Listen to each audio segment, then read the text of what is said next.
ចាសួស្តីបងប្អូនពីសួនសៃកាហ្វាមចាបងប្អូនថ្ងៃនេះបង្ហាញវីដេអូពូម៉ៅគាត់ងូតទឹកឲ្យមន់បងប្អូនចាងូតទឹកឲ្យមន់ម្ដងមួយក្បាលប៉ុន្តែនេះខ្ញុំថត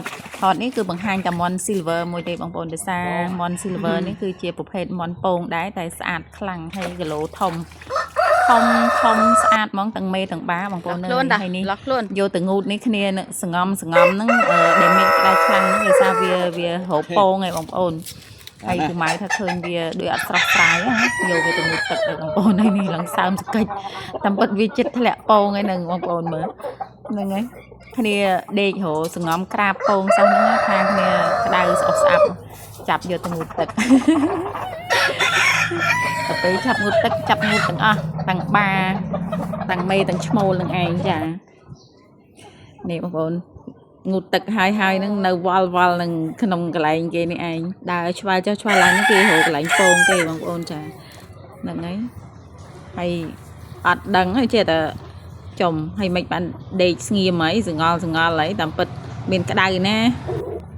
ចាតាមពិតគ្នារោពងទេបងប្អូនចាតែពេលរោពងអញ្ចឹងទៅអត់សូវស្វាហាប់ទេសងំដេកចាសងំដេករោពងហើយពូម៉ៅឃើញគាត់ចាប់ទៅងូតទឹកណាបងប្អូនចាតាមពិតមន់នេះបើសិនជាយើងដាក់បា3ក្បាលអីល្មមប៉ុន្តែនេះខ្ញុំអត់មានលទ្ធភាពទិញទេបងប្អូនបានមួយគូនេះឯងបានពងមួយថ្ងៃឆ្លាស់មួយថ្ងៃអញ្ចឹងណានៅក្នុងមួយសប្តាហ៍វាពងបាន4ទៅ5គ្រាប់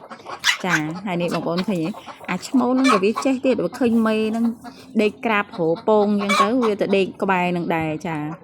វាទៅដេកលលាកនឹងដែរណាហ្នឹងហើយបងប្អូនមើលចេះណាចានេះគេដេកលេងសងំអស់ចិត្តអត់មានផ្អើលជាមួយខ្ញុំជាអ្នកថតទេបងប្អូនចាហើយបើឃើញវិញអញ្ចឹងវាមានតែរត់ដាក់អាពួកនេះវាសាំងមួយមនុស្សដូចប្រាម៉ាដែរចាអញ្ចឹងចាបញ្ជាក់គឺម្ដងទៀតគឺប្រភេទមន់ silver white and dot បងប្អូនជាប្រភេទមន់ពងហើយជាប្រភេទមន់លម្អចាជាទូទៅគឺគេចិញ្ចឹមនៅសម្រាប់លម្អនៅក្បែរសួនក្បែរផ្ទះណាបងប្អូនហើយរើសពងវាបានស្ទើរតែរាល់ថ្ងៃចាដូចបានជម្រាបអញ្ចឹងនៅក្នុងមេមួយគឺពង4គ្រាប់ទៅ5គ្រាប់ក្នុងមួយសប្តាហ៍បងប្អូនចាពងវា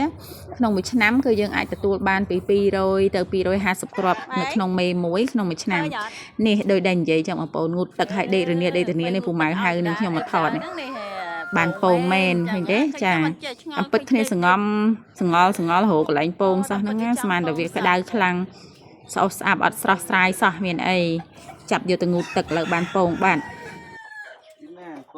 ចាបងប្អូននេះគឺពងយូណានចាពូម៉ៅគាត់រើសពងយូណានក៏ចាប់ផ្ដើមពងដែរចានៅតែរត់ Island អត់ទាន់បានពងទេហើយបញ្ជាក់ជូនបងប្អូនផងដែរថានាងខ្ញុំមានកូន silver white and dot អាយុ1ខែជាងចាឬក៏2ខែក៏មានដែរចាបងប្អូនត្រូវការអាចតាក់ទងមកបានចាអរគុណ